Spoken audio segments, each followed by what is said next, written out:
ಧರ್ಮ ಯಾವುದಯ್ಯ ವಿಶೇಷ ಕಾರ್ಯಕ್ರಮಕ್ಕೆ ಸ್ವಾಗತ. ನಾನು ಮಹೇಶ್ ಎಂ.ದಂಡು.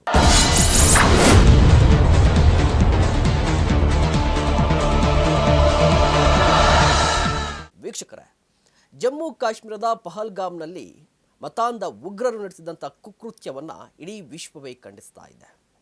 ಇದರ ಜೊತೆಗೆ ಭಾರತದಲ್ಲಿ ಆಕ್ರೋಶದ ಕಿಚ್ಚು ಕೂಡ ಭುಗಿಲೆದ್ದಿದೆ. ಒಂದು ಕಡೆ ಯುದ್ಧ ಸಾರಬೇಕು ಪಾಕಿಸ್ತಾನದ ವಿರುದ್ಧ ಅನ್ನುವ ಮಾತು, ಮತ್ತೊಂದು ಕಡೆ ದೇಶದಲ್ಲೂ ಕೂಡ ಧರ್ಮ ಯುದ್ಧ ಆರಂಭವಾಗಿದೆ. ಅದು ಕೂಡ ಪಹಲ್ಗಾಮ್ ದಾಳಿಯ ಹಿನ್ನೆಲೆಯಲ್ಲಿ. ಅಂದರೆ ಹಿಂದೂ ಮುಸ್ಲಿಂ ಅನ್ನುವ ಸಂಘರ್ಷಕ್ಕೆ ಪಹಲ್ಗಾಮ್ ದಾಳಿ ಕಾರಣವಾಗಿದೆ. ಇದೇ ವಿಚಾರಕ್ಕೆ ಸಂಬಂಧಪಟ್ಟಂತೆ ನಮ್ಮ ಜೊತೆಯಲ್ಲಿ ಮಾತನಾಡಲಿಕ್ಕೆ ಸರ್ವಧರ್ಮ ಸಮನ್ವಯ ಪೀಠಾಧ್ಯಕ್ಷರಾಗಿರುವಂಥ ಸಂಗಮಾನಂದ ಸ್ವಾಮೀಜಿಗಳಿದ್ದಾರೆ. ಬನ್ನಿ ಅವ್ರ ಜೊತೆ ಮಾತನಾಡೋಣ. ಸರ್ ನಮಸ್ತೆ. ನಮಸ್ತೆ. ಈ ಪಹಲ್ಗಾಮ್ ದಾಳಿ ಆಗಿದೆ, ಇದ್ರ ಬಗ್ಗೆ ಫಸ್ಟ್ ರಿಯಾಕ್ಷನ್ ಏನು? ಪಹಲ್ಗಾಮ್ ದಾಳಿ ಇದು ನಮ್ಮ ದೇಶಕ್ಕೆ ಆಗಿರ್ತಕ್ಕಂಥ ಒಂದು ಆಗಂತುಕ. ಸಮಾಜದಲ್ಲಿ ಧರ್ಮದ ಹೆಸರಿನಲ್ಲಿ ಯುದ್ಧ ನಡೀತಕ್ಕಂಥ ಒಂದು ವ್ಯವಸ್ಥೆಯನ್ನು ಎತ್ತಿಹಾಕಿರ್ತಕ್ಕಂಥದ್ದು ಈ ಒಂದು ಪಹಲ್ಗಾಮ್ ದಾಳಿ. ಸಮಾಜದಲ್ಲಿ ಏಕತೆ ಇರತಕ್ಕಂಥ ಒಂದು ದೇಶದಲ್ಲಿ ವಿಭಿನ್ನತೆಯನ್ನು ತೋರಿಸ್ತಕ್ಕಂಥ ಒಂದು ರೀತಿಯಲ್ಲಿ ಹಿಂದೂ ಮುಸ್ಲಿಂ ಗಲಾಟೆಗಳನ್ನು ಸೃಷ್ಟಿ ಮಾಡ್ತಕ್ಕಂಥ ವ್ಯವಸ್ಥೆಯಲ್ಲಿ ಈ ಒಂದು ಗಲಾಟೆ ಒಂದು ಬಿಂಬಿಸ್ತಾ ಇದೆ. ಇಂಥ ವ್ಯವಸ್ಥೆಗೆ ಕಡಿವಾಣ ಆಗ್ತಕ್ಕಂಥದ್ದು ನಮ್ಮ ದೇಶದ ಒಂದು ಕರ್ತವ್ಯ. ಮತ್ತು ಆ ನಿಟ್ಟಿನಲ್ಲಿ ಅಲ್ಲಿ ಕೆಲಸ ಮಾಡ್ತಕ್ಕಂಥವರು ಆ ಒಂದು ವ್ಯವಸ್ಥೆಯನ್ನು ಸುಭದ್ರಗೊಳಿಸ್ತಕ್ಕಂಥ ವ್ಯವಸ್ಥೆಯಲ್ಲಿ ಅವರು ಅಡಿಯಾಗಬೇಕು ಅಂತ ಹೇಳ್ತೀನಿ. ಧರ್ಮವನ್ನು ಕೇಳಿ ಕೊಂದಿದ್ದು ಧರ್ಮ ಯುದ್ಧನ? ಧರ್ಮವನ್ನು ಕೇಳಿ ಕೊಂದಿದ್ದು ಅದು ಧರ್ಮಯುದ್ಧವೇ. ಆದರೆ ಕೆಲವೊಂದು ವಿಡಿಯೋಗಳಲ್ಲಿ ಧರ್ಮವನ್ನು ಕೇಳಲಿಲ್ಲ ಅಂತ ಹೇಳ್ತಾರೆ, ಕೆಲವೊಂದು ವಿಡಿಯೋಗಳಲ್ಲಿ ಧರ್ಮವನ್ನು ಕೇಳಿದರು ಅಂತ ಹೇಳ್ತಾರೆ. ಇಲ್ಲಿ ಸ್ವಲ್ಪ ವ್ಯತ್ಯಾಸ ಇದೆ. ಆ ವ್ಯತ್ಯಾಸವನ್ನು ನಾವು ಸರಿಪಡಿಸ್ಕೊಂಡು ಅವ್ರು ಬಂದಿರತಕ್ಕಂಥದ್ದು ಉಗ್ರರ ರೀತಿಯಲ್ಲಿ ನಡ್ಕೊಂಡಿರ್ತಕ್ಕಂಥದ್ದು ತಪ್ಪು. ಅದರ ಜೊತೆಗೆ ಸಮಾಜದ ಒಂದು ವ್ಯವಸ್ಥೆಯಲ್ಲಿ ಆನಂದಿಸುವಂಥ ಒಂದು ಕ್ಷೇತ್ರವನ್ನು ನರಕವನ್ನಾಗಿರ್ತಕ್ಕಂಥದ್ದಕ್ಕೆ ಪ್ರತಿ ಉತ್ತರವಾಗಿ ಸರ್ಕಾರ ಕೊಡಬೇಕು ಅಂತ ನನ್ನ ಅನಿಸಿಕೆ. ಹಿಂದೂ ಅನ್ನುವ ಕಾರಣಕ್ಕಾಗಿ ಕೊಂದದ್ದು, ಧರ್ಮಕ್ಕಾಗಿ ಕೊಲೆ ಎಷ್ಟು ಸರಿ? ಹಿಂದೂ ಅನ್ನೋ ಶಬ್ದಕ್ಕೆ ಕೊಲೆ ಆಗಿದ್ದರೆ ಪ್ರತಿಕಾರವಾಗಿ ನಾವು ಅದನ್ನೇ ಪ್ರತಿಕಾರವನ್ನಾಗಿ ಸ್ವೀಕಾರ ಮಾಡಿಕೊಂಡು ಅದೇ ರೀತಿಯಲ್ಲಿ ನಾವು ಅವ್ರಿಗೆ ಉತ್ತರ ಕೊಡಬೇಕು. ಯುದ್ಧ, ಇದರ ನಿಮ್ಮ ಅಭಿಪ್ರಾಯ ಏನು? ಯುದ್ಧವೇ ಕೊಲೆಯೇ ಪ್ರತೀಕಾರನ? ಕೊಲೆನೇ ಪರಿಹಾರನ? ಸಂದರ್ಭ ಬಂದಾಗ ಅದೇ ರೀತಿಯಲ್ಲಿ ಇರಲೇಬೇಕಾಗುತ್ತೆ. ಧರ್ಮವನ್ನು ರಕ್ಷಿಸಬೇಕಾದರೆ ಪೆನ್ನೂ ಬೇಕು, ಖಡ್ಗನೂ ಬೇಕು. ಎರಡೂ ಇದ್ದಾಗ ಮಾತ್ರವಾಗಿ ಧರ್ಮವನ್ನು ರಕ್ಷಣೆ ಮಾಡಲಿಕ್ಕೆ ಸಾಧ್ಯವಾಗಿದೆ. ಪಹಲ್ಗಾಮ್ ದಾಳಿಯನ್ನು ಹಿಂದೂ ಆಗಿ ನೋಡ್ತಾ ಇದ್ದೀರಾ ಅಥವಾ ಭಾರತೀಯರಾಗಿ ನೋಡ್ತಾ ಇದ್ದೀರಾ? ಪಹಲ್ಗಾಮ್ ದಾಳಿ ಅಂತಕ್ಕಂಥದ್ದು ಒಬ್ಬ ಭಾರತೀಯರಾಗಿ ನೋಡಬೇಕು. ನಾವು ಭಾರತೀಯರು ಎಂಬತಕ್ಕಂಥ ಒಂದು ಮನೋಭಾವನೆಯನ್ನು ಇಟ್ಕೊಂಡಾಗ ಮಾತ್ರವಾಗಿ ನಮ್ಮ ದೇಶದ ಒಂದು ರಕ್ಷಣೆಯನ್ನು ನಾವು ಮಾಡಲಿಕ್ಕೆ ಸಾಧ್ಯವಾಗುತ್ತೆ. ಜಾತಿ ಮತ ಪಂಥಗಳು ಇರದೇ ಇರತಕ್ಕಂಥ ಏಕೈಕ ದೇಶ ಅಂದರೆ ಅದು ನಮ್ಮ ಭಾರತ ದೇಶ. ಅದರಲ್ಲಿಯೂ ನಮ್ಮ ದೇಶ ಒಂದು ವಿಭಿನ್ನವಾಗಿರ್ತಕ್ಕಂಥ ದೇಶ ಮತ್ತು ಜಾತ್ಯತೀತವಾಗಿರ್ತಕ್ಕಂಥ ದೇಶ ಅಂತಂದರೆ ಅದು ನಮ್ಮ ಭಾರತ ದೇಶ. ಆ ದೇಶದಲ್ಲಿ ಯಾವುದೇ ಜಾತಿ ಮತ ಪಂಥಗಳು ಇಲ್ಲದೇ ರೀತಿಯಲ್ಲಿ ಇರ್ತಕ್ಕಂಥ ಒಂದು ವ್ಯವಸ್ಥೆ, ಎಲ್ಲರೂ ಸಮಾನತೆಯ ಬದುಕನ್ನು ಸಾಗಿಸ್ತಕ್ಕಂಥ ಒಂದು ಅಣ್ಣ ತಮ್ಮಂದಿರಂತೆ ಬದುಕ್ತಕ್ಕಂಥ ಒಂದು ದೇಶ ಅಂತಂದರೆ ಅದು ನಮ್ಮ ಭಾರತ ದೇಶ. ಪ್ರತೀಕಾರದ ಮಾತನ್ನು ಹೇಳ್ತಾ ಇದ್ರಿ.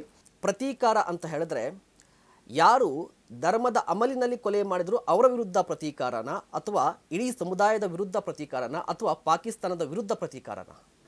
ಯಾರು ಧರ್ಮದ ಅಮಲಿನಲ್ಲಿ ಮಾಡಿರ್ತಕ್ಕಂಥ ಪ್ರತೀಕಾರದೆಯೋ ಅವರಿಗೆ ನಮ್ಮ ಪ್ರತೀಕಾರವಿದೆ ಹೊರತಾಗಿ ನಾವು ಯಾವುದೇ ಧರ್ಮಕ್ಕೆ ಪ್ರತೀಕಾರವಿಲ್ಲ. ಪಹಲ್ಗಾಮ್ ದಾಳಿಯನ್ನು ನಡೆಸಿದ್ದು ಮುಸ್ಲಿಂ ಅನ್ನುವ ಕಾರಣಕ್ಕಾಗಿ ದೇಶದಲ್ಲಿರುವಂಥ ಮುಸ್ಲಿಂ ಸಮುದಾಯವನ್ನು ದೂಷಣೆ ಮಾಡುವುದು ಎಷ್ಟು ಸರಿ? ಯಾವುದೇ ಒಂದು ವ್ಯಕ್ತಿ ಮಾಡಿರ್ತಕ್ಕಂಥ ಒಂದು ಕಾರ್ಯಕ್ಕೆ, ವ್ಯಕ್ತಿ ಮಾಡಿರ್ತಕ್ಕಂಥ ಆಗಂತುಕಕ್ಕೆ ಒಂದು ಸಮಾಜವನ್ನು ಬಲಿ ಕೊಡ್ತಕ್ಕಂಥದ್ದು ಸರಿಯಲ್ಲ. ಎಲ್ಲ ನಮ್ಮ ದೇಶದಲ್ಲಿ ಹಿಂದೂ ಮುಸ್ಲಿಂ ಭಾವೈಕ್ಯತೆಯ ಒಂದು ದೇಶವಾಗಿರ್ತಕ್ಕಂಥದ್ದು. ದೇಶದಲ್ಲಿ ಸ್ವತಂತ್ರದ ಒಂದು ವ್ಯವಸ್ಥೆಯಲ್ಲಿ ಎಲ್ಲ ಧರ್ಮದವರು ಸಹಿತ ಹೋರಾಟದಲ್ಲಿ ಇದ್ದು ನಾವು ಸ್ವತಂತ್ರವನ್ನು ತೆಗೆದುಕೊಂಡಿದ್ದೀವಿ. ಅದರ ಜೊತೆಯಲ್ಲಿ ನಮ್ಮ ದೇಶದಲ್ಲಿ ಇರ್ತಕ್ಕಂಥ ಕೆಲವೊಂದು ಸ್ಮಾರಕಗಳನ್ನು ನಾವು ಅಧ್ಯಯನ ಮಾಡಿದರೆ ತಾಜ್ ಮಹಲ್ ಇರ್ಬೋದು, ಗೋಲ್ ಗುಂಬಜ್ ಇರ್ಬೋದು, ಚಾರ್ಮಿನಾರ್ ಇರ್ಬೋದು, ಈ ಥರನಾಗಿ ಅನೇಕ ಕೊಡುಗೆಗಳನ್ನು ಕೊಟ್ಟಿರ್ತಕ್ಕಂಥ ಮುಸ್ಲಿಂ ಸಮಾಜ ಅದಕ್ಕೆ ಪ್ರತೀಕಾರ ತೀರಿಸ್ತಕ್ಕಂಥ ವ್ಯವಸ್ಥೆಯನ್ನು ಅದು ಸರಿಯಲ್ಲ. ಅದು ಏಕೆಂದರೆ ಹಿಂದೂ ಮುಸ್ಲಿಂ ಅಂತಕ್ಕಂಥ ಮನೋಭಾವನೆ ಇರ್ತಕ್ಕಂಥ ವ್ಯವಸ್ಥೆ ಏನಿದೆಯಲ್ಲ, ಅದು ಧರ್ಮದ ವ್ಯವಸ್ಥೆಯಲ್ಲಿ ನಾವು ಎಲ್ಲೋ ಒಂದು ಕಡೆಗೆ ನಮ್ಮ ವ್ಯವಸ್ಥೆಯನ್ನು ನಾವೇ ಹದಗೆಡಿಸ್ಕೊಳ್ತಾ ಇದ್ದೇವೆ ಅನಿಸುತ್ತೆ. ಅದಕ್ಕೆ ಧರ್ಮವನ್ನು ತರದೆ ನಾವು ಯಾರು ನಮ್ಮ ಮೇಲೆ ಪ್ರತೀಕಾರ ಮಾಡಿದಾರೋ ಅವ್ರ ಮೇಲೆ ನಾವು ಪ್ರತೀಕಾರವನ್ನು ತೀರಿಸ್ತಕ್ಕಂಥ ವ್ಯವಸ್ಥೆಯನ್ನು ನಾವು ಮಾಡಬೇಕು. ಎರಡು ಧರ್ಮಗಳ ನಡುವೆ ಸಂಘರ್ಷ ನಡೀತಾ ಇದೆ. ಹಾಗಾದರೆ ಧರ್ಮ ಅಂದರೆ ಯಾವುದು? ಧರ್ಮ ಅಂದರೆ ಏನು? ಮೊದಲಿಗೆ ನಾವು ಧರ್ಮ ಅಂದರೆ ಏನು ಅಂತ ತಿಳ್ಕೋಬೇಕು. ಧರ್ಮ ಅಂದರೆ ಒಬ್ಬ ವ್ಯಕ್ತಿಯನ್ನು ಪ್ರೀತಿಸುವುದು ಒಂದು ಧರ್ಮ, ವ್ಯಕ್ತಿಯನ್ನು ಆಲಂಗಿಸುವುದು ಒಂದು ಧರ್ಮ, ವ್ಯಕ್ತಿಯ ಜೊತೆಗೆ ಒಳ್ಳೆಯ ಸಂಪರ್ಕವನ್ನು ಇಟ್ಕೊಳ್ತಕ್ಕಂಥದ್ದು ಒಂದು ಧರ್ಮ. ಯಾವುದೇ ಧರ್ಮ ಸಹಿತ ಯಾವ ಧರ್ಮಕ್ಕೂ ಕೆಟ್ಟದ್ದು ಮಾಡುವಂತ ಹೇಳ್ತಕ್ಕಂಥ ಧರ್ಮ ಯಾವುದೂ ಇಲ್ಲ. ಈಗ ಕ್ರಿಶ್ಚಿಯನ್ ಧರ್ಮ ಇದ್ದು, ಇಸ್ಲಾಂ ಧರ್ಮ ಇದ್ದು, ಬೌದ್ಧ ಧರ್ಮ ಇರ್ಬೋದು, ಸಿಖ್ ಧರ್ಮ ಇರ್ಬೋದು, ಹಿಂದೂ ಧರ್ಮ ಇರ್ಬೋದು, ಇನ್ನೂ ನಮ್ಮ ದೇಶದಲ್ಲಿ ಇನ್ನೂ ಅನೇಕ ಧರ್ಮಗಳಿದ್ದಾವೆ, ಜೈನ ಧರ್ಮ ಇರ್ಬೋದು. ಎಲ್ಲ ಧರ್ಮಗಳು ಪ್ರೀತಿಸುವುದನ್ನೇ ಕಲಿಸಿದವೆ ಹೊರತಾಗಿ ದ್ವೇಷಿಸುವುದನ್ನು ಎಲ್ಲಿ ಕಲಿಸಿಲ್ಲ. ಇಂತಹ ಒಂದು ಪ್ರೀತಿಯ ಒಂದು ಶಬ್ದ ಅದು ಧರ್ಮ. ಆ ಧರ್ಮವನ್ನು ನಾವು ಎಲ್ಲೋ ಒಂದು ಕಡೆಗೆ ಛಿದ್ರ ಮಾಡ್ತಾ ಇದ್ದೇವೆ, ಬೇರೆ ಕಡೆ ತಿರ್ಸ್ತಾ ಇದ್ದೇವೆ. ಆ ತಿರ್ಚುವಂಥ ವ್ಯವಸ್ಥೆ ಇದೆಯಲ್ಲ, ಆ ತಿರ್ಚುವ ವ್ಯವಸ್ಥೆ ಬದಲಾಗಬೇಕು ಅಷ್ಟೇ. ಈ ರೀತಿಯಾಗಿ ತಿರುಚುತ್ತಾ ಇರುವಂಥದ್ದು ರಾಜಕಾರಣಿಗಳು ವೋಟ್ ಬ್ಯಾಂಕ್ ಆಗಿ ಏನಂತೀರಾ? ಒಂದು ಕಡೆಗೆ ಅದು ಇರ್ಬೋದು, ಆದರೆ ವ್ಯಕ್ತಿಗಳಲ್ಲಿ ಕೆಲವೊಂದು ಸಮಾಜದ್ರೋಹಿ ಸಂಘಟನೆಗಳೇನಿದ್ದಾವೆ ಅವು ಈ ಥರ ಒಂದು ಕಾರ್ಯಕ್ಷೇತ್ರದಲ್ಲಿ ಭಾಗವಹಿಸಿದ್ದಾವೆ ಅಂತ ನಾನು ಹೇಳಲಿಕ್ಕೆ ಇಷ್ಟಪಡ್ತೀನಿ. ಈ ಧರ್ಮ ಸಂಘರ್ಷದಲ್ಲಿ ಸಂಘಟನೆಗಳ ಪಾತ್ರ ಎಷ್ಟಿದೆ? ಇದಕ್ಕೆ ನಿಮ್ಮ ಉತ್ತರ ಏನು? ಸಂಘಟನೆಗಳ ಪಾತ್ರ, ಒಂದು ಧರ್ಮ ಸಂಘರ್ಷವನ್ನು ನಿಲ್ಲಿಸಲಿಕ್ಕೂ ಕೂಡ ಸಂಘಟನೆಗಳ ಪಾತ್ರ ಇರುತ್ತೆ, ಧರ್ಮ ಸಂಘರ್ಷವನ್ನು ಹೆಚ್ಚಿಗೆ ಮಾಡಲಿಕ್ಕೂ ಕೂಡ ಸಂಘಟನೆಗಳ ಪಾತ್ರ ಇರುತ್ತೆ. ಏನು ಹೇಳ್ತೀರಿ ಇದಕ್ಕೆ? ಧರ್ಮ ಸಂಘಟನೆಗಳ ಪಾತ್ರ ಏನಪ್ಪ ಅಂತಂದರೆ, ನ್ಯಾಯ ನೀತಿ ಧರ್ಮಗಳನ್ನು ಅನುಸರಿಸಿ ಹೋಗ್ತಕ್ಕಂಥ ಒಂದು ವ್ಯವಸ್ಥೆಯಲ್ಲಿ ಆ ಒಂದು ಸಂಘಟನೆಗಳು ಬಂದರೆ ಮಾತ್ರವಾಗಿ ದೇಶದ ಅಭಿವೃದ್ಧಿ ಮತ್ತು ವ್ಯಕ್ತಿಯ ಅಭಿವೃದ್ಧಿ ಮತ್ತು ಸಮಾಜದ ಅಭಿವೃದ್ಧಿ, ಧರ್ಮದ ಅಭಿವೃದ್ಧಿ ಇವೆಲ್ಲವೂ ಅಭಿವೃದ್ಧಿ ಆಗಬೇಕಾದ್ರೆ ಒಂದು ಸನ್ಮಾರ್ಗ ಅಂತಕ್ಕಂಥದ್ದು ಏನಿದೆಯಲ್ಲ, ಆ ಸನ್ಮಾರ್ಗದಲ್ಲಿ ಹೋದರೆ ಮಾತ್ರವಾಗಿ ಅಭಿವೃದ್ಧಿ ಆಗ್ತಕ್ಕಂಥದ್ದು ಸಾಧ್ಯ, ಧರ್ಮ ಉಳಿತಕ್ಕಂಥದ್ದು ಸಾಧ್ಯ. ಹಾಗೆ ಧರ್ಮ ಸಂಘಟನೆಗಳು ಸಹಿತ ಧರ್ಮದ ವಿಚಾರವನ್ನು ಇಟ್ಕೊಂಡೇ ನಾವು ಹೋರಾಟ ಮಾಡಬೇಕು ಅಂತ ನಾನು ಹೇಳಕ್ಕೆ ಇಷ್ಟಪಡ್ತೀನಿ. ಪಹಲ್ಗಾಮ್ ದಾಳಿಯಲ್ಲಿ ಹಿಂದೂಗಳ ಸಾವಾಗಿದೆ, ಹೀಗಾಗಿ ಹಿಂದೂಗಳು ಒಂದಾಗಬೇಕು ಅನ್ನುವ ಮಾತಿದೆ, ಏನಂತೀರಿ ಇದಕ್ಕೆ? ಹಿಂದೂಗಳು ಒಂದಾಗಬೇಕು ಅನ್ನೋದಕ್ಕಿಂತ ನಾವು ಭಾರತೀಯರೆಲ್ಲರೂ ಒಂದಾಗಬೇಕು ಅನ್ನೋ ಒಂದು ಮಾತಿದೆಯಲ್ಲ, ಅದು ಅದ್ಭುತವಾಗಿರ್ತಕ್ಕಂಥದ್ದು. ಯಾವತ್ತೂ ನಾವು ಬರೀ ಹಿಂದೂಗಳು ಒಂದಾಗಬೇಕು ಅಂತೇನಿಲ್ಲ, ಇಲ್ಲಿ ಭಾರತದಲ್ಲಿ ಇರ್ತಕ್ಕಂಥವ್ರು ಎಲ್ಲರೂ ಒಂದಾದಾಗ ಮಾತ್ರವಾಗಿ ಇಲ್ಲಿ ನಾವು ಹೋರಾಟ ಮಾಡಲಿಕ್ಕೆ ಸಾಧ್ಯವಾಗೋದು. ಪಹಲ್ಗಾಮ್ ದಾಳಿಯ ನಂತರ ಬಾರ್ಡರ್ನಲ್ಲಿ, ಗಡಿಯಲ್ಲಿ ಒಂದಿಷ್ಟು ಆತಂಕದ ವಾತಾವರಣ ಇದೆ, ಯುದ್ಧದ ವಾತಾವರಣ ಇದೆ. ಅದೇ ಸಂದರ್ಭದಲ್ಲಿ ದೇಶದ ಒಳಗೂ ಕೂಡ ಒಂದು ಆತಂಕ ಇದೆ, ಒಂದು ಯುದ್ಧದ ವಾತಾವರಣ ಇದೆ. ಕಾರಣ ಹಿಂದೂ ವರ್ಸಸ್ ಮುಸ್ಲಿಂ ಅನ್ನುವ ಕಾರಣಕ್ಕಾಗಿ. ಈ ಪರಿಸ್ಥಿತಿಯ ಬಗ್ಗೆ ಏನಂತೀರಾ? ಇದಕ್ಕೆ ಕಾರಣ ಯಾರು? ಇಲ್ಲಿ ಭಾವನಾತ್ಮಕವಾಗಿರ್ತಕ್ಕಂಥ ವ್ಯವಸ್ಥೆಯಲ್ಲಿ ಭಾವನೆಯನ್ನು ಕೆಡಿಸುವಂಥ ಕೆಲವೊಂದು ಆಗಂತುಕ ಜನರಿದ್ದಾರೆ. ಆ ಆಗಂತುಕ ಜನರಿಂದ, ಆ ಸಂಘಟನೆಗಳಿಂದ ಈ ಒಂದು ಶಬ್ದಗಳು ಉತ್ಪತ್ತಿ ಆಗ್ತದೆ ಹೊರತಾಗಿ ನಮ್ಮ ದೇಶದಲ್ಲಿ ಯಾವ ವ್ಯಕ್ತಿಗಳಿಂದಲೂ ಸಹಿತ ಇಲ್ಲಿ ತೊಂದರೆ ಆಗ್ತಾ ಇಲ್ಲ. ಆದರೆ ನಮ್ಮಲ್ಲಿ ಇರ್ತಕ್ಕಂಥ ಭಾವನೆಗಳನ್ನು ಕೆರಳಿಸುವಂಥ ಕೆಲವೊಂದು ಜನರು ನಮ್ಮ ಸಮಾಜವನ್ನು ವಿಷವನ್ನಾಗಿ ಮಾಡ್ತಾ ಇದ್ದಾರೆ, ವಿಷಯವನ್ನಾಗಿ ಮಾಡ್ತಾ ಇದ್ದಾರೆ. ಆ ವಿಷಯ ಅಮೃತವಾಗಬೇಕಾದ್ರೆ ಸಮಾಜದ ಅರಿವಾಗಬೇಕು, ಧರ್ಮದ ಅರಿವಾಗಬೇಕು. ಅಂದಾಗ ಮಾತ್ರವಾಗಿ ನಾವು ಅಮೃತವನ್ನು ಕಾಣಲಿಕ್ಕೆ ಸಾಧ್ಯ. ಮತ್ತೊಂದು ಕಡೆ ಧರ್ಮ ಯುದ್ಧ ಆಗಿರಬಹುದು, ಗಡಿಯಲ್ಲಿ ಆಗುವಂಥ ಯುದ್ಧ ಆಗಿರಬಹುದು, ಅಥವಾ ಸಮಾಜದ ಒಳಗಡೆ ನಡೀತಾ ಇರುವಂಥ ಯುದ್ಧ ಆಗಿರಬಹುದು, ಇದರಲ್ಲಿ ಸಾವನ್ನಪ್ಪುವಂಥವರು ಮತ್ತು ಸಾಯಿಸುವವರು ಕೂಡ ಬಡವರೇ ಆಗಿರ್ತಾರೆ. ಯಾವುದೇ ರಾಜಕಾರಣಿಗಳ ಪುತ್ರರು ಅಥವಾ ಅವರ ಕುಟುಂಬಸ್ಥರು ಇದರಲ್ಲಿ ಸಾವನ್ನಪ್ಪಲ್ಲ. ಧಾರ್ಮಿಕ ಮುಖಂಡರು, ದೊಡ್ಡ ದೊಡ್ಡ ಸಂಘಟನೆಗಳನ್ನು ಕಟ್ಟಿದವರು ಕೂಡ ಇದರಲ್ಲಿ ಸಾವನ್ನಪ್ಪಲ್ಲ. ಇದ್ರ ಬಗ್ಗೆ ಏನಂತೀರಾ? ಇದು ನಮ್ಮ ದೇಶದಲ್ಲಿ ನಡೀತಕ್ಕಂಥ ಒಂದು ಅಜಾಗರೂಕತೆಯ ಒಂದು ವ್ಯವಸ್ಥೆ. ಅದಕ್ಕೇನಂತಂದರೆ, ಕೆಲವೊಂದು ಸೌಲಭ್ಯ ವಂಚಿತ ವ್ಯಕ್ತಿಗಳನ್ನು, ಬಡವರನ್ನು ಟಾರ್ಗೆಟ್ ಮಾಡಿಕೊಂಡು ಆ ವಿದ್ಯಾವಂತ ಮಕ್ಕಳನ್ನು ಈ ಒಂದು ಸಂಘಟನೆಗೆ ತಂದು ಅವರಿಗೆ ಪ್ರಚೋದನೆ ಭಾಷಣವನ್ನು ಮಾಡಿ, ಪ್ರಚೋದನೆ ಭಾಷಣದಿಂದ ಅವರು ಅವ್ಯಕ್ತವಾಗಿ ಅವ್ರ ಕಡೆಯಿಂದ ಏನೇನೋ ಕೆಲಸಗಳನ್ನು ಮಾಡಿಸ್ತಕ್ಕಂಥದ್ದು, ಇದು ರಾಜಕೀಯವಾಗಿಯೂ ಮಿಶ್ರಿತ ಇರ್ಬೋದು, ಧಾರ್ಮಿಕವಾಗಿಯೂ ಮಿಶ್ರಿತ ಇರ್ಬೋದು, ಅಥವಾ ವೈಯಕ್ತಿಕವಾದ ವ್ಯಕ್ತಿಯಿಂದನೂ ಅದು ಮಿಶ್ರಿತ ಇರ್ಬೋದು. ಆದರೆ ವ್ಯಕ್ತಿಗಳು ಬದಲಾಗಬೇಕೇ ಹೊರತಾಗಿ ಇಲ್ಲಿ ಸಮಾಜ ಬದಲಾಗ್ತಕ್ಕಂಥ ವ್ಯವಸ್ಥೆಯನ್ನು ವ್ಯಕ್ತಿ ಬದಲಾದಾಗ ಸಮಾಜ ಬದಲಾಗತ್ತೆ. ಯಾವುದೇ ಒಂದು ಪರಿಸ್ಥಿತಿ, ಯಾವುದೇ ಒಂದು ಬೆಳವಣಿಗೆ, ಯಾವುದೇ ಒಂದು ಸಂಘರ್ಷ, ಯಾವುದೇ ಒಂದು ಯುದ್ಧಕ್ಕೆ ಪರಿಣಾಮ ಲಾಭ ಇರಬೇಕಾಗುತ್ತೆ. ಈ ಸಂಘರ್ಷದಿಂದ ಲಾಭ ಯಾರಿಗಾಗ್ತಾ ಇದೆ? ಈ ಸಂಘರ್ಷದಿಂದ ಲಾಭ ಯಾರಿಗಾಗುತ್ತೋ ಲಾಸ ಯಾರಿಗಾಗುತ್ತೋ ಅದು ಗೊತ್ತಿಲ್ಲ. ಆದರೆ ಸತ್ತವರ ಒಂದು ಜೀವನಕ್ಕೆ ಲಾಸ್ ಆಗಿದೆ ಮತ್ತು ಅವ್ರ ದುಃಖ ಆಗಿದೆ. ಅದರ ಜೊತೆಗೆ ನಮ್ಮ ದೇಶಕ್ಕೆ ದುಃಖ ಆಗಿದೆ, ನಮ್ಮ ದೇಶದ ಜನತೆಗೆ ದುಃಖ ಆಗಿದೆ. ಈ ದುಃಖದ ವ್ಯವಸ್ಥೆಯನ್ನು ಪರಿಹರಿಸ್ತಕ್ಕಂಥ ಒಂದು ಪರಿಹಾರವನ್ನು ಕಂಡ್ಕೊಳ್ತಕ್ಕಂಥ ವ್ಯವಸ್ಥೆಯನ್ನು ನಾವು ಕಂಡ್ಕೋಬೇಕೇ ಹೊರತಾಗಿ ಇಲ್ಲಿ ನಾವು ಯಾರಿಗೆ ಲಾಭ ಆಗಿದೆಯೋ ನಷ್ಟ ಆಗಿದೆಯೋ ವಿಚಾರ ಮಾಡ್ತಕ್ಕಂಥ ವಿಷಯ ಅಲ್ಲ. ಈ ರೀತಿಯ ಸಂಘರ್ಷಗಳಲ್ಲಿ ಮುಖ್ಯವಾಗಿ ಧರ್ಮಗುರುಗಳ ಪಾತ್ರ ಎಷ್ಟಿರುತ್ತೆ ಅಂತ? ಈ ವಿಷಯದಲ್ಲಿ ಧರ್ಮಗುರುಗಳ ಪಾತ್ರ ಅತ್ಯಮೂಲ್ಯವಾಗಿರ್ತಕ್ಕಂಥದ್ದು. ಯಾವುದೇ ಒಬ್ಬ ಧರ್ಮದ ವ್ಯಕ್ತಿ ಸಮಾಜದ ವಿರುದ್ಧವಾಗಿ, ಧರ್ಮದ ವಿರುದ್ಧವಾಗಿ ಹೇಳಿಕೆ ಕೊಟ್ಟಾಗ ಧರ್ಮಗುರುಗಳು ಬಂದು ಆ ಒಂದು ವಿಷಯವನ್ನು ಖಂಡನೆ ಮಾಡ್ತಕ್ಕಂಥ ವ್ಯವಸ್ಥೆಗೆ ಬಂದಾಗ ಮಾತ್ರವಾಗಿ ಸಮಾಜ ಬದಲಾವಣೆ ಆಗುತ್ತೆ ಮತ್ತು ಧರ್ಮ ಬದಲಾವಣೆ ಆಗುತ್ತೆ, ಧರ್ಮದ ವ್ಯವಸ್ಥೆ ಮತ್ತು ಉನ್ನತ ಮಟ್ಟಕ್ಕೆ ಹೋಗುತ್ತೆ. ಆ ರೀತಿಯ ಬೆಳವಣಿಗೆ ಯಾಕೆ ಆಗ್ತಾ ಇಲ್ಲ? ಅದು ಯಾಕೆ ಆಗ್ತಾ ಇಲ್ಲ ಅಂತ ಅನ್ನೋದಕ್ಕಿಂತನೂ ನಾವು ಅವರನ್ನು ರೀಚ್ ಆಗ್ತಾ ಇಲ್ಲ ಅಷ್ಟೇ. ಇಲ್ಲಿ ದ್ವೇಷ ಭಾಷಣ ಮಾಡೋರ ಜನಸಂಖ್ಯೆ ಜಾಸ್ತಿ ಆಗಿರೋ ಕಾರಣಕ್ಕಾಗಿ ಈ ರೀತಿಯ ಭಾಷಣಗಳು, ಯಾರು ಕೋಮು ಸಾಮರಸ್ಯ ಬಗ್ಗೆ ಮಾತನಾಡ್ತಾರೆ ಅವರ ಭಾಷಣಗಳು ವೈರಲ್ ಆಗಲ್ಲ ಅಂತ ನೀವು ಹೇಳ್ತಾ ಇರುವಂಥದ್ದು? ಹೌದು, ಸತ್ಯ. ಅಲ್ಲ, ಏಕೆಂದರೆ ಒಂದೇನು ಅಂತಂದರೆ ಯಾವುದೇ ಒಬ್ಬ ಧರ್ಮದ ವಿಷಯವಾಗಿ ಧರ್ಮದ ವ್ಯವಸ್ಥೆಯಲ್ಲಿ ಮಾತನಾಡ್ತಕ್ಕಂಥ ವ್ಯವಸ್ಥೆ ಆದರೆ ಕುಲವೆಂದು ಒಡೆದಾಡದಿರಿ, ಕುಲದ ನೆಲೆಯೇನಾದರೂ ಬಲ್ಲಿರ ಅಂತ ಕನಕದಾಸರು ಹೇಳಿದರು. ನ್ಯಾಯ ನೀತಿ ಧರ್ಮಗಳನ್ನು ಅಡಿಯಲ್ಲಿಟ್ಕೊಂಡು ಬಸವಣ್ಣವರು ಹೇಳಿದರು, ಹಾಗೆ ಸರ್ವಜ್ಞರು ಹೇಳಿದರು. ಇನ್ನೂ ಅನೇಕ ವಚನ ಸಾಹಿತ್ಯದಲ್ಲಿ ಬರ್ತಕ್ಕಂಥವ್ರು ಎಲ್ಲರೂ ಧರ್ಮವನ್ನು ಬೋಧನೆ ಮಾಡಿದರು. ಅಲ್ಲಿ ಯಾವುದೇ ಜಾತಿಯನ್ನು ಬೋಧನೆ ಮಾಡಲಿಲ್ಲ, ಧರ್ಮವನ್ನು ಬೋಧನೆ ಮಾಡಿದರು. ಅದೇ ಧರ್ಮದ ವ್ಯವಸ್ಥೆಯನ್ನು ನಾವು ಅಡಿಯಾಗಿಟ್ಕೋಬೇಕೇ ಹೊರತಾಗಿ ಜಾತಿಯನ್ನಲ್ಲ. ಹಿಂದೂ ಧರ್ಮ ಒಂದು ಅಂತ ಹೇಳ್ತಾರೆ, ಆದರೆ ಜಾತಿಗೊಂದು ಮಠ ಇದೆ, ಯಾಕೆ? ಇಲ್ಲಿ ಹಿಂದೂ ಧರ್ಮ ಒಂದೇ, ಆದರೆ ಇಲ್ಲಿ ನಮ್ಮಲ್ಲಿರ್ತಕ್ಕಂಥ ಜಾತಿಗಳಿಗೊಂದು ಮಠ ಯಾದಕ್ಕೆ ಬೇಕಪ್ಪ ಅಂತಂದರೆ ಆಯಾ ಸಮಾಜಗಳು ಹಿಂದುಳಿದಿರ್ತಕ್ಕಂಥ ಒಂದು ಸಮಾಜಗಳು, ಆ ಹಿಂದುಳಿದ ಸಮಾಜಗಳು ಒಗ್ಗೂಡಿಸೋದಕ್ಕೋಸ್ಕರವಾಗಿ ಧರ್ಮಗುರುಗಳು ಬೇಕು. ಆ ಧರ್ಮಗುರುಗಳು ಆ ಒಂದು ಜಾತಿಯ ಒಂದು ವ್ಯವಸ್ಥೆಯಲ್ಲಿ ಇರ್ತಕ್ಕಂಥ ಜನರನ್ನು ಮೇಲೆತ್ತುವಂಥ ಕೆಲಸ ಮಾಡಿ ಅವರಿಗೆ ಜ್ಞಾನದ ವ್ಯವಸ್ಥೆಯನ್ನು ಮತ್ತು ಸಂಸ್ಕಾರದ ವ್ಯವಸ್ಥೆಯನ್ನು ಕೊಡಲಿಕ್ಕೋಸ್ಕರವಾಗಿ ಜಾತಿಯ ವ್ಯವಸ್ಥೆಯ ಒಂದು ಪೀಠಗಳು ಬೇಕು. ರಾಜಕಾರಣದಲ್ಲೂ ಕೂಡ ಈಗ ಇತ್ತೀಚಿನ ದಿನಗಳಲ್ಲಿ ಧರ್ಮಗುರುಗಳು ಎಂಟ್ರಿ ಆಗ್ತಾ ಇದ್ದಾರೆ, ರಾಜಕೀಯ ಹೇಳಿಕೆಗಳನ್ನು ಕೊಡ್ತಾ ಇದ್ದಾರೆ, ಇದೆಷ್ಟು ಸರಿ? ರಾಜರ ಕಾಲದಿಂದಲೂ ರಾಜಗುರುಗಳು ಅಂತ ಇರ್ತಿದ್ರು. ಆವಾಗ ರಾಜರಿದ್ದರು, ಒಬ್ಬರೇ ಇದ್ದರು. ಈಗ ಒಬ್ಬ ಮುಖ್ಯಮಂತ್ರಿ ಇದ್ದಾರೆ, ಮುಖ್ಯಮಂತ್ರಿಗೆ ಎಷ್ಟೋ ಜನ ಮಂತ್ರಿಗಳನ್ನೆಲ್ಲ ಮಾಡಿದ್ದೇವೆ ಅಲ್ವಾ? ಅದೇ ರೀತಿಯಲ್ಲಿ ಧರ್ಮಗುರುಗಳು ರಾಜಕೀಯದಲ್ಲಿ ಎಂಟ್ರಿ ಮಾಡೋದಲ್ಲ, ಧರ್ಮಗುರುಗಳು ರಾಜಕೀಯ ವ್ಯಕ್ತಿಗಳಿಗೆ ಬೋಧನೆ ಮಾಡೋದು.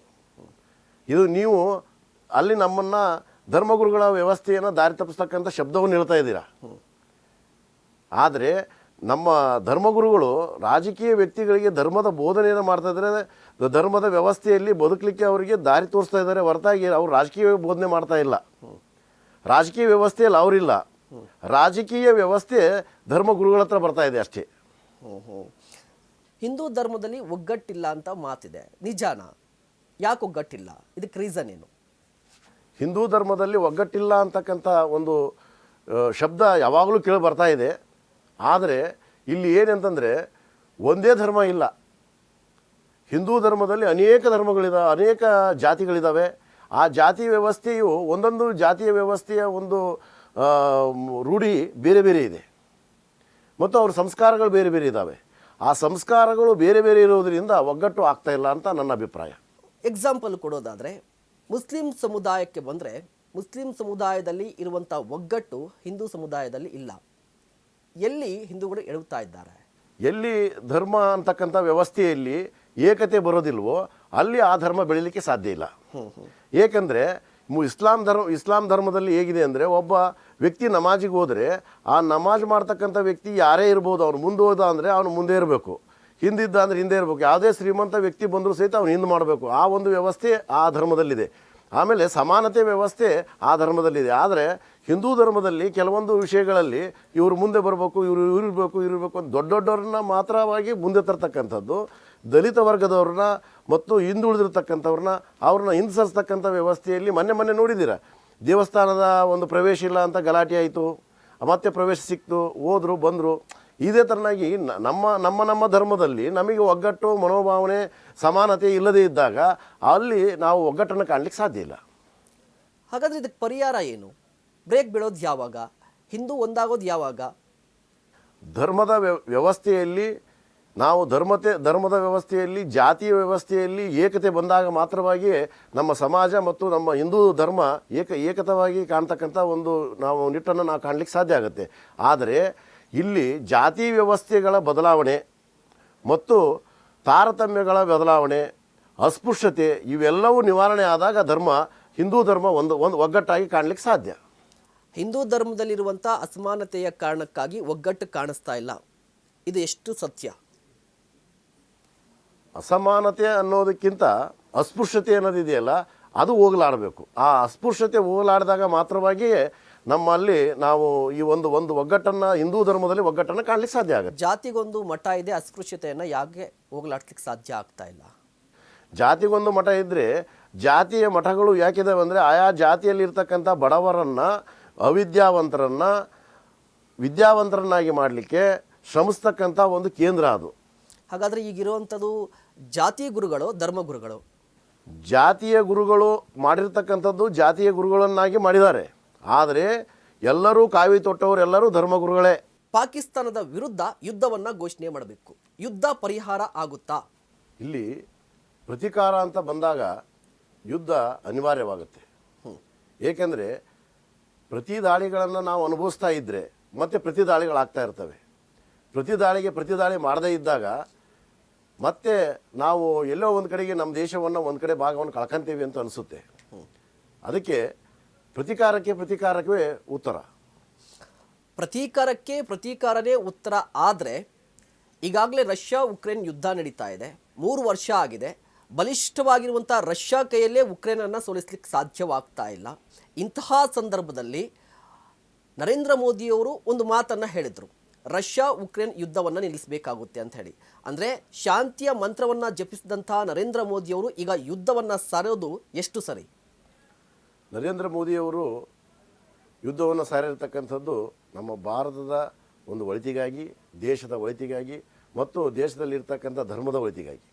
ಏಕೆಂದರೆ ಇದೇ ರೀತಿಯಲ್ಲಿ ದಾಳಿಗಳು ನಡೀತಾ ಹೋದರೆ ನಮ್ಮ ದೇಶದಲ್ಲಿ ಬದುಕೋದೇ ನಾವು ಕಷ್ಟ ಆಗುತ್ತೆ. ಎಲ್ಲಿ ನಾವು ಇರಬೇಕು, ಎಲ್ಲಿ ನಾವು ಬದುಕಬೇಕು ಅಂತಕ್ಕಂಥ ಒಂದು ವಿಚಾರ ಪ್ರಶ್ನಾರ್ಥಕವಾಗುತ್ತೆ. ಆ ಪ್ರಶ್ನೆಗೆ ಉತ್ತರ ಅಂತಂದರೆ ಯುದ್ಧನೇ. ಯುದ್ಧ ಘೋಷಣೆ ಆದರೆ ರಾಜಕಾರಣಿಗಳು ಅಸ್ತ್ರಗಳನ್ನು, ಆಯುಧಗಳನ್ನು ಸಪ್ಲೈ ಮಾಡ್ತಾರೆ. ಶ್ರೀಮಂತರು ಸೈನಿಕರಿಗೆ ಬೇಕಾಗಿರುವಂಥ ಊಟ ನೀರನ್ನು ಸಪ್ಲೈ ಮಾಡ್ತಾರೆ. ಯುದ್ಧಕ್ಕೆ ಸೈನಿಕರನ್ನು ಕಳಿಸುವಂಥದ್ದು ಜನಸಾಮಾನ್ಯರು. ಯುದ್ಧದ ನಂತರ ರಾಜಕಾರಣಿಗಳು ಎಲೆಕ್ಷನ್ ಗೆಲ್ತಾರೆ, ಶ್ರೀಮಂತರು ವ್ಯಾಪಾರವನ್ನು ಮಾಡ್ತಾರೆ, ಬಡವರು ಜನರು ಅವರ ಮಕ್ಕಳ ಗೋರಿಗಳನ್ನು ಹುಡುಕ್ತಾರೆ. ಈ ಯುದ್ಧ ಬೇಕಾ? ಆ ಯುದ್ಧ ಬೇಕು ಅನ್ನೋದಕ್ಕಿಂತ ನಮಗೆ ನಮ್ಮ ಭಾರತ ದೇಶ ಬೇಕು ಅಂತಂದರೆ ಯುದ್ಧ ಮಾಡಲೇಬೇಕು. ಯುದ್ಧ ಮಾಡಲೇಬೇಕು. ದೇಶ ಸೇವೆ ಬಗ್ಗೆ ಮಾತನಾಡುವಂಥ ರಾಜಕಾರಣಿಗಳು ಈವರೆಗೂ ಕೂಡ ತಮ್ಮ ಮಕ್ಕಳನ್ನು ಸೇನೆಗೆ ಕಳಿಸಿಲ್ಲ. ಮುಂದಿನ ಕಾಲಘಟ್ಟದಲ್ಲಿ ಅದನ್ನು ಮಾಡಬೇಕು. ಹಾಗಾದರೆ ಇಲ್ಲಿವರೆಗೂ ಯಾಕಾಗಲಿಲ್ಲ? ಜೊತೆಗೆ ಹಿಂದೂ ಧರ್ಮದ ಬಗ್ಗೆ ಮಾತನಾಡುವಂಥ ದೊಡ್ಡ ದೊಡ್ಡ ನಾಯಕರು ಕೂಡ ಯಾವುದೇ ನಾಯಕ ಈ ರೀತಿಯಾಗಿ ಕೊಲೆಯಾಗಿಲ್ಲ. ಫಾರ್ ಎಕ್ಸಾಂಪಲ್ ಕೊಡೋದಾದರೆ ಮಂಗಳೂರಲ್ಲಿ ಸುಹಾಸ್ ಶೆಟ್ಟಿಯ ಕೊಲೆ ಆಗಿದೆ. ಸೊ ಸುಹಾಸ್ ಶೆಟ್ಟಿಯ ಕೊಲೆಯನ್ನು ಯಾವ ರೀತಿಯಾಗಿ ನೋಡ್ತೀರಾ ನೀವು? ಸುಹಾಸ್ ಶೆಟ್ಟಿಯ ಕೊಲೆಗೂ ಇಲ್ಲಿಯ ವಿಷಯಕ್ಕೂ ಯಾವ ಸಂಬಂಧನೂ ಇಲ್ಲ. ಆದರೆ ಹಿಂದುತ್ವ ಅಂತಕ್ಕಂಥ ಒಂದು ಹೋರಾಟದ ಒಂದು ವ್ಯವಸ್ಥೆಯಲ್ಲಿದ್ದಾಗ ಎಷ್ಟೋ ಜನರ ಒಂದು ಕೊಲೆಗಳನ್ನು ನಾವು ನೋಡ್ತಾ ಬಂದಿದ್ದೇವೆ. ಅದೇ ರೀತಿಯಲ್ಲಿ ಇದು ಒಂದು ಸಹ ಅಂತಂದು ಹೇಳ್ಬೋದು. ಆದರೆ ಇದು ಹಿಂದುತ್ವದ ವ್ಯವಸ್ಥೆಯಲ್ಲಿ ಆಗಿದೆಯೋ ಅಥವಾ ಹಿಂದುತ್ವದ ವ್ಯವಸ್ಥೆಯನ್ನು ಬಿಟ್ಟಾಗಿದೆಯೋ ಇದು ಇನ್ನೂ ತನಿಖೆ ಆಗಬೇಕಾಗಿದೆ. ಪ್ರವೀಣ್ ನೆಟ್ಟಾರು ಕೊಲೆ ಆಗುತ್ತೆ, ಅದಕ್ಕೆ ಪ್ರತೀಕಾರವಾಗಿ ಫಾಜಿಲ್ ಕೊಲೆಯಾಗುತ್ತೆ, ಅದರ ಪ್ರತೀಕಾರವಾಗಿ ಈಗ ಸುಹಾಸ್ ಶೆಟ್ಟಿ ಕೊಲೆಯಾಗಿದೆ ಅಂತ ಮಾತನಾಡ್ತಾ ಇರುವಂಥದ್ದು. ಹಾಗಾದರೆ ಕರಾವಳಿಯಲ್ಲಿ ಈ ಕೋಮು ಸಂಘರ್ಷ ಯಾಕೆ ಪದೇ ಪದೇ ರಿಪೀಟ್ ಆಗ್ತಾ ಇದೆ? ಇದು ಕೋಮು ಸಂಘರ್ಷ ಅನ್ನೋದಕ್ಕಿಂತ ಅವರವರ ವೈಯಕ್ತಿಕ ವಿಷಯದ ವ್ಯವಸ್ಥೆಯ ಹೊರತಾಗಿ ಇದು ಕೋಮು ಸಂಘರ್ಷ ಅಂತಂದು ಹೇಳಲಿಕ್ಕೆ ನಾನು ಇಷ್ಟಪಡಲ್ಲ. ಅವರ ವೈಯಕ್ತಿಕ ವಿಚಾರ ಆದರೆ ಹಿಂದೂ ಯುವಕ ಸತ್ತಂತಹ ಸಂದರ್ಭದಲ್ಲಿ ಹಿಂದೂ ಪರ ಸಂಘಟನೆಗಳು ಹೋಗಿ ಅಲ್ಲಿ ಮೆರವಣಿಗೆ ಮಾಡುವುದಾಗಿರಲಿ, ಬಿಜೆಪಿ ಪರಿಹಾರವನ್ನು ಘೋಷಣೆ ಮಾಡೋದಾಗಿರಲಿ, ಇದ್ಯಾಕೆ ಅದೇ ಸಂದರ್ಭದಲ್ಲಿ ಮುಸ್ಲಿಂ ಯುವಕ ಸಾವನ್ನಪ್ಪದಂತಹ ಸಂದರ್ಭದಲ್ಲಿ ಮುಸ್ಲಿಂ ಸಂಘಟನೆಗಳು ಪ್ರತಿಭಟನೆ ಮಾಡುತ್ತೆ, ಮೆರವಣಿಗೆ ಮಾಡುತ್ತೆ? ಇದು ಯಾಕೆ ವೈಯಕ್ತಿಕ ಆಗ್ತಾ ಇದೆ? ನೀವು ಹೇಳ್ತಾ ಇರುವಂಥದ್ದು ವೈಯಕ್ತಿಕ ಅಂತೇಳಿ, ಬಟ್ ಇಲ್ಲಿ ಸಂಘರ್ಷಗಳು ಆಗ್ತಾ ಇರುವಂಥದ್ದು ಸಂಘಟನೆಗಳ ನಡುವೆ. ಇಲ್ಲಿ ಒಬ್ಬ ವ್ಯಕ್ತಿ ಸತ್ತಾಗ ಅದಕ್ಕೆ ಧರ್ಮದ ಮೆರುಗನ್ನ ಮತ್ತು ಹಿಂದುತ್ವದ ಮೆರುಗನ್ನ, ಮುಸ್ಲಿಮ ಸತ್ತಾಗ ಇಸ್ಲಾಮಿನ ಮೆರುಗನ್ನ, ಈ ಥರ ಕೊಡ್ತಕ್ಕಂಥ ವ್ಯವಸ್ಥೆ ಏನಿದೆಯಲ್ಲ ಅದು ನಮ್ಮಲ್ಲಿ ಸಮಾಜದ ವ್ಯವಸ್ಥೆಯಲ್ಲಿ, ಕಾನೂನು ವ್ಯವಸ್ಥೆಯಲ್ಲಿ ಕಡಿವಾಣ ಆಗಬೇಕು.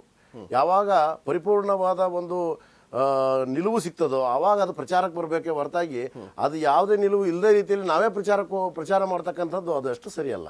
ಹಾಗಾದ್ರೆ ನೀವು ಸರ್ಕಾರದ ವೈಫಲ್ಯ ಅಂತ ನೀವು ಹೇಳ್ತೀರಾ ಇದನ್ನ? ಸರ್ಕಾರದ ವೈಫಲ್ಯ ಅನ್ನೋದಕ್ಕಿಂತನೂ ಸಮಾಜದ ವೈಫಲ್ಯನೂ ಇದೆ ಅದರ ಜೊತೆಗೆ. ಹೇಗೆ ಅಂತಂದರೆ, ಸಮಾಜದಲ್ಲಿ ಇರ್ತಕ್ಕಂಥ ವ್ಯಕ್ತಿಗಳು ಸರ್ಕಾರದ ವ್ಯವಸ್ಥೆಗೆ ಅಥವಾ ಕಾನೂನಿನ ವ್ಯವಸ್ಥೆಗೆ ಇವರು ಸ್ಪಂದಿಸಿದರೆ ಮಾತ್ರವಾಗಿಯೇ ಸರ್ಕಾರ ನಮಗೆ ಪರಿಹಾರ ಕೊಡ್ತಕ್ಕಂಥದ್ದು.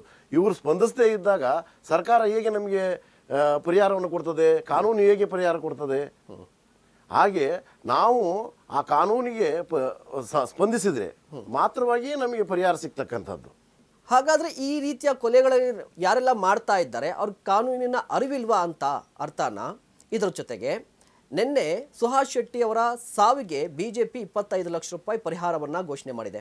ಹಾಗಾದರೆ ಬಿಜೆಪಿ ಮಾಡಿದ ಎಷ್ಟು ಸರಿ? ಅದೇ ಸಂದರ್ಭದಲ್ಲಿ ಮುಸ್ಲಿಂ ಯುವಕ ಸಾವನ್ನಪ್ಪದಂತಹ ಸಂದರ್ಭದಲ್ಲಿ ಕಾಂಗ್ರೆಸ್ ಪಕ್ಷವು ಒಂದಿಷ್ಟು ಪರಿಹಾರವನ್ನು ಘೋಷಣೆ ಮಾಡುತ್ತೆ. ಈ ರಾಜಕೀಯ ಪಕ್ಷಗಳ ಸ್ಟ್ಯಾಂಡ್ ಬಗ್ಗೆ ನಿಮ್ಗೇನು ಅನಿಸುತ್ತೆ? ಈ ರಾಜಕೀಯ ವಿಷಯಗಳನ್ನು ತೆಗೆದುಕೊಂಡ್ರೆ, ವ್ಯಕ್ತಿಯ ಸತ್ತಿರ್ತಕ್ಕಂಥ ವ್ಯಕ್ತಿಯ ಮನೆಯಲ್ಲಿ ಶೋಕ ಇದೆ, ಹಿಂದೂ ಸತ್ತಿರ್ತಕ್ಕಂಥ ಮನೆಯಲ್ಲಿ ಅವ್ರ ಮನೆಯಲ್ಲಿ ಅವ್ರ ಶೋಕ ಇದೆ, ಮುಸ್ಲಿಮ್ ಸತ್ತಿರ್ತಕ್ಕಂಥ ಮನೆಯಲ್ಲಿ ಅವ್ರ ಮನೆಯಲ್ಲಿ ಶೋಕ ಇದೆ. ಇಬ್ಬರು ಮನೆ ಶೋಕ ಒಂದೇ. ಆ ಶೋಕದ ಜೊತೆಗೆ ಇವರು ಬೆಳಕನ್ನು ಮಾಡಿಕೊಳ್ಳಲಿಕ್ಕೆ ಪ್ರಯತ್ನ ಪಡ್ತಾ ಇದ್ದಾರೆ ರಾಜಕಾರಣಿಗಳು ಅಷ್ಟೇ. ಇಲ್ಲಿ ವ್ಯಕ್ತಿ ಯಾರೋ ಸಾಯಲಿ, ಆ ವ್ಯಕ್ತಿಯ ವ್ಯಕ್ತಿತ್ವದ ವಿಚಾರ ಮತ್ತು ಆ ವ್ಯಕ್ತಿ ಸತ್ತಿರ್ತಕ್ಕಂಥ ವಿಚಾರದ ಬಗ್ಗೆ ಇವರಿಗೆ ಅರಿವಿಲ್ಲ. ಅಲ್ಲಿ ಧರ್ಮದ ವಿಚಾರಗಳನ್ನ ತಂದು ತಮ್ಮ ಬೇಳೆಯನ್ನು ಬೇಯಿಸ್ಕೊಳ್ತಕ್ಕಂಥ ವ್ಯವಸ್ಥೆಯನ್ನು ರಾಜಕೀಯ ವ್ಯವಸ್ಥೆಯಲ್ಲಿ ನಾವು ಕಾಣ್ತಾ ಇದ್ದೇವೆ. ಇದಕ್ಕೆ ಬರೀ ರಾಜಕಾರಣಿಗಳೇ ಕಾರಣನಾ ಅಥವಾ ಹಿಂದೂ ಸಂಘಟನೆಗಳು, ಮುಸ್ಲಿಂ ಸಂಘಟನೆಗಳು ಕೂಡ ಕಾರಣನಾ? ಇಲ್ಲಿ ಎರಡೂ ಸಂಘಟನೆಗಳೇ ಕಾರಣರು. ಯಾಕಂದರೆ ಇಲ್ಲಿ ಆ ವ್ಯಕ್ತಿ ಇದ್ದಾಗ ಇವರು ಹೋರಾಟ ಮಾಡೋದು, ಇವರು ಇದ್ದಾಗ ಅವರು ಹೋರಾಟ ಮಾಡೋದು. ಹೋರಾಟದ ಮನೋಭಾವನೆಯಲ್ಲಿ ಸಾಮಾನ್ಯ ಜನರನ್ನ ಬಲಿ ಕೊಡ್ತಕ್ಕಂಥ ವ್ಯವಸ್ಥೆ ಇಲ್ಲಿ ನಮ್ಮ ನಡೀತಾ ಇದೆ. ಇದು ತಪ್ಪು. ಓಕೆ, ಈಗ ರಾಜ್ಯದಲ್ಲಿ ಅತಿ ಹೆಚ್ಚು ಚರ್ಚೆಗೆ ಬಂದಿದ್ದು ಜಾತಿ ಗಣತಿ ವಿಚಾರ. ಈಗ ಕೇಂದ್ರ ಸರ್ಕಾರವೇ ಜಾತಿ ಗಣತಿಗೆ ಮುಂದಾಗ್ತಾ ಇದೆ. ಜಾತಿ ಗಣತಿ ಬಗ್ಗೆ ನಿಮ್ಮ ಅಭಿಪ್ರಾಯ ಏನು? ಜಾತಿ ಗಣತಿ ಅಂತಕ್ಕಂಥದ್ದು ಒಂದು ಜಾತಿಯ ವ್ಯವಸ್ಥೆಯಲ್ಲಿ ಜನಗಣತಿ ಆಗ್ತಕ್ಕಂಥದ್ದು ಅದು ಅತ್ಯಮೂಲ್ಯವಾಗಿರ್ತಕ್ಕಂಥದ್ದೇ. ಆದರೆ ಅದು ಡಿಜಿಟಲೀಕರಣವಾದರೆ ಮಾತ್ರವಾಗಿ ಇದು ಸತ್ಯಾಸತ್ಯತೆ ತಿಳಿತಕ್ಕಂಥದ್ದು. ಸುಮ್ಮನೆ ನಾವು ಅವರು ಕಾಂಗ್ರೆಸ್ ಪಕ್ಷದಲ್ಲಿ ಒಂದು ಜನಗಣತಿ ಆಗುತ್ತೆ, ಆಮೇಲೆ ಬಿಜೆಪಿ ಪಕ್ಷ ಬಂದ್ಮೇಲೆ ಅವ್ರದ್ದೊಂದು ಜನಗಣತಿ ಆಗುತ್ತೆ, ಇನ್ನೊಂದು JDS ಪಕ್ಷ ಬಂದ್ಮೇಲೆ ಅವ್ರದ್ದೊಂದು ಜನಗಣತಿ ಆಗುತ್ತೆ. ಆದರೆ ಒಂದೇನಂತಂದ್ರೆ, ಇಲ್ಲಿ ಜನಬೆಂಬಲವನ್ನು ಸೂಚಿಸ್ತಕ್ಕಂಥ ವ್ಯವಸ್ಥೆಯಲ್ಲಿ, ವೋಟಿಂಗ್ ಪವರ್ ಅನ್ನು ತೋರಿಸ್ತಕ್ಕಂಥ ವ್ಯವಸ್ಥೆಯಲ್ಲಿ ಈ ರಾಜಕಾರಣಿಗಳು ಬಿದ್ದಿದ್ದಾರೆ ಹೊರತಾಗಿ ಇಲ್ಲಿ ಜನರನ್ನ ಉದ್ಧಾರ ಮಾಡ್ತಕ್ಕಂಥದ್ದು, ಸಮಾಜವನ್ನು ಉದ್ಧಾರ ಮಾಡ್ತಕ್ಕಂಥದ್ದು, ಜಾತಿ ವ್ಯವಸ್ಥೆಯನ್ನು ಬದಲಾವಣೆ ಮಾಡ್ತಕ್ಕಂಥದ್ದು ಆ ವ್ಯವಸ್ಥೆಯಲ್ಲಿ ಇವ್ರು ಯಾರು ಬಿದ್ದಿಲ್ಲ. ಈಗ ಸಿದ್ದರಾಮಯ್ಯ ಸರ್ಕಾರ ರಾಜ್ಯದಲ್ಲಿದೆ, ಕಾಂತರಾಜು ವರದಿ ಕೂಡ ಸಲ್ಲಿಕೆ ಆಗಿದೆ. ಕಾಂಗ್ರೆಸ್ ಸರ್ಕಾರಕ್ಕೆ ಸಲ್ಲಿಕೆ ಆಗಿರುವಂಥ ಜಾತಿ ಗಣತಿ ವರದಿ ಬಗ್ಗೆ ನಿಮ್ಗೆ ಏನನ್ಸುತ್ತೆ? ಒಂದಿಷ್ಟು ಅಂಕಿಅಂಶಗಳು ಕೂಡ ಬಹಿರಂಗ ಆಗಿದೆ. ಆ ಅಂಕಿಅಂಶಗಳ ಬಗ್ಗೆ ಒಂದೇನಂತಂದ್ರೆ, ಮುಸ್ಲಿಮರಲ್ಲಿಯೂ ಸಹಿತ 106 ಪಂಗಡಗಳಿದ್ದಾವೆ, 102 ಜಾತಿಗಳಿದ್ದಾವೆ. ಅದರಲ್ಲಿಯೂ ಲಿಂಗಾಯತರಲ್ಲಿಯೂ ಕೆಲವೊಂದು ಪಂಗಡಗಳಿದ್ದಾವೆ, ಗೌಡರಲ್ಲಿಯೂ ಪಂಗಡಗಳಿದ್ದಾವೆ, ಇನ್ನೊಂದು ಜಾತಿಯಲ್ಲಿ ಎಲ್ಲ ಜಾತಿಯಲ್ಲಿಯೂ ಪಂಗಡಗಳಿದ್ದಾವೆ. ಆ ಪಂಗಡಗಳನ್ನು, ಹಿಂದೂ ಜಾತಿಗಳ ಪಂಗಡಗಳನ್ನು ತೋರಿಸಿದ್ದಾರೆ ಹೊರತಾಗಿ ಮುಸ್ಲಿಮರ ಪಂಗಡಗಳನ್ನು ತೋರಿಸದೇ ಇರತಕ್ಕಂಥದ್ದು ಇಲ್ಲಿ ಆಗಂತುಕ. ಅದು ಮುಸ್ಲಿಮರನ್ನ ಓಲೈಸಿ ಮಾಡಿರ್ತಕ್ಕಂಥ ಒಂದು ಜಾತಿ ಜನಗಣತಿ ಅಂತ ಹೇಳಿಕ್ಕೆ ಇಷ್ಟಪಡ್ತೀನಿ. ಓಲೈಕೆಯ ಉದ್ದೇಶ ಏನು? ಯಾರ ಲಾಭಕ್ಕಾಗಿ ಓಲೈಸಿದ್ರು? ಹಾಗಾದ್ರೆ ಇದು ಮೇಲೆ ಕಾಣ್ತದೆ, ಮೇಲಿನ ನೋಟಕ್ಕೆ ಕಾಣ್ತದೆ, ಇದು ಓಟಿನ ಒಂದು ವ್ಯವಸ್ಥೆಗಾಗಿ, ತಾವು ಪಕ್ಷವನ್ನು ಉಳಿಸುವ ಒಂದು ವ್ಯವಸ್ಥೆಗಾಗಿ ಇಲ್ಲಿ ಜಾತಿ ಜನಗಣತಿಯನ್ನ ಆಗಂತುಕ ಮಾಡಿದ್ದಾರೆ. ಈಗ ಮುಸ್ಲಿಂ ಸಮುದಾಯ 75 ಲಕ್ಷ ಇದೆ ಅಂತ ಒಂದು ಮಾತಿರುವಂಥದ್ದು. ಅದೇ ಸಂದರ್ಭದಲ್ಲಿ ದಲಿತ ಸಮುದಾಯ 1 ಕೋಟಿಗೆ ಅಧಿಕ ಇದೆ. ಬಟ್ ದಲಿತ ಸಮುದಾಯ ಇದಕ್ಕೆ ವಿರೋಧವನ್ನು ವ್ಯಕ್ತಪಡಿಸ್ತಾ ಇಲ್ಲ. ಅಲ್ಪಸಂಖ್ಯಾತ ದಲಿತ ಹಿಂದುಳಿದ ವರ್ಗದವರು ಈ ವರದಿಯನ್ನು ಜಾರಿ ಮಾಡಬೇಕು ಅಂತ ಒತ್ತಾಯಿಸ್ತಾ ಇದ್ದಾರೆ. ಇದೇ ಸಂದರ್ಭದಲ್ಲಿ ಪ್ರಬಲ ಜಾತಿಗಳಾಗಿರುವಂಥ ಲಿಂಗಾಯತ ಮತ್ತು ಒಕ್ಕಲಿಗ ಸಮುದಾಯದವರು ವಿರೋಧವನ್ನು ವ್ಯಕ್ತಪಡಿಸ್ತಾ ಇದ್ದಾರೆ. ಜಾತಿ ಗಣತಿಯಿಂದ ಜಾತಿಗಳ ನಡುವೆ ಸಂಘರ್ಷ ಸೃಷ್ಟಿಯಾಗ್ತಾ ಇದೆ ಅನ್ನುವ ಆರೋಪ ಕೂಡ ಇದೆ. ಇದ್ರ ಬಗ್ಗೆ ಹೇಳಬೇಕು ಅಂತಂದರೆ, ಜಾತಿ ಜನಗಣತಿ ವ್ಯವಸ್ಥೆಯನ್ನು ನಾವು ಎದುರಿಗಿಟ್ಟಾಗ ಯಾವ ಜಾತಿಯ ಜನಾಂಗ ಜಾಸ್ತಿ ಇದೆಯೋ, ವೋಟಿಂಗ್ ಪವರ್ ಯಾರು ಜಾಸ್ತಿ ಇದೆಯೋ ಆ ವ್ಯಕ್ತಿಗಳು MLAಗಳಾಗ್ತಾರೆ, MP ಗಳಾಗ್ತಾರೆ, ನಾಳೆ ಮುಖ್ಯಮಂತ್ರಿಗಳು ಆಗ್ತಾರೆ. ಆ ವ್ಯವಸ್ಥೆಯನ್ನು ಬಿಂಬಿಸಿರ್ತಕ್ಕಂಥದ್ದು ಏನಿದೆಯಲ್ಲ, ಅದು ಕೆಲವೊಂದು ರಾಜಕಾರಣಿಗಳಿಗೆ ಒಂದು ಸಿಂಹ ಸ್ವಪ್ನವಾಗಿದೆ.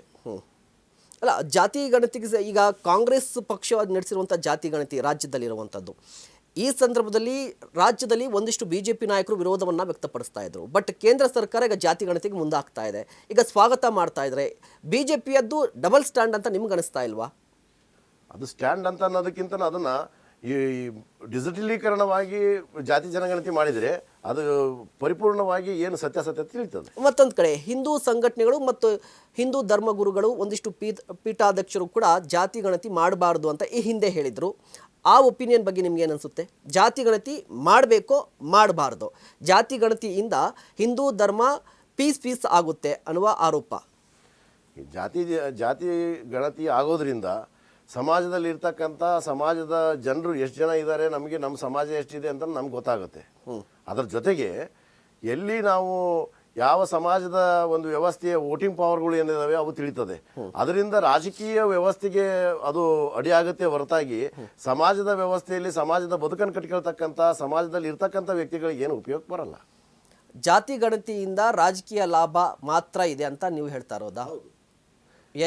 ರಾಜಕಾರಣಿಗಳಿಗೆ ಮತ್ತೆ ಲಾಭ ಇದೆಯೇ ಹೊರತಾಗಿ ಇಲ್ಲಿ ವ್ಯಕ್ತಿಗಳಿಗೆ ಲಾಭ ಇಲ್ಲ. ವೀಕ್ಷಕರೇ, ಸಾಕಷ್ಟು ವಿಚಾರಗಳನ್ನು ಮಾತನಾಡ್ತಾ ಇದ್ವಿ. ಪಹಲ್ಗಾಮ್ ದಾಳಿಯ ಬಗ್ಗೆ ಮಾತನಾಡಿದ್ವಿ, ಜೊತೆಗೆ ರಾಜ್ಯದಲ್ಲಿ ನಡೀತಾ ಇರುವಂಥ ಹಿಂದೂ ಮುಸ್ಲಿಂ ಸಂಘರ್ಷಣೆ ಬಗ್ಗೆ ಮಾತನಾಡಿದ್ವಿ, ಅದರ ಜೊತೆಗೆ ಜಾತಿ ಗಣತಿ ಬಗ್ಗೆ ಕೂಡ ಮಾತನಾಡಿದ್ವಿ. ಇಷ್ಟೊತ್ತು ನಮ್ಮ ಜೊತೆಲಿ ಇದ್ದದ್ದಕ್ಕೆ, ಜೊತೆಗೆ ಸಾಕಷ್ಟು ಮಾಹಿತಿಯನ್ನು ಹಂಚಿಕೊಂಡಿದ್ದಕ್ಕೆ thank you so much sir, ಕಾರ್ಯಕ್ರಮದಲ್ಲಿ ಭಾಗಿಯಾಗಿದ್ದಕ್ಕೆ. ವೀಕ್ಷಕರೇ, ಇದಾಗಿತ್ತು ಈ ಕ್ಷಣದ ವಿಶೇಷ. ನೋಡ್ತಾ ಇರಿ ಅಶ್ವವೇಗ ನ್ಯೂಸ್. ಇದು ಸತ್ಯಾನ್ವೇಷಣೆಯ ಓಟದಲ್ಲಿ.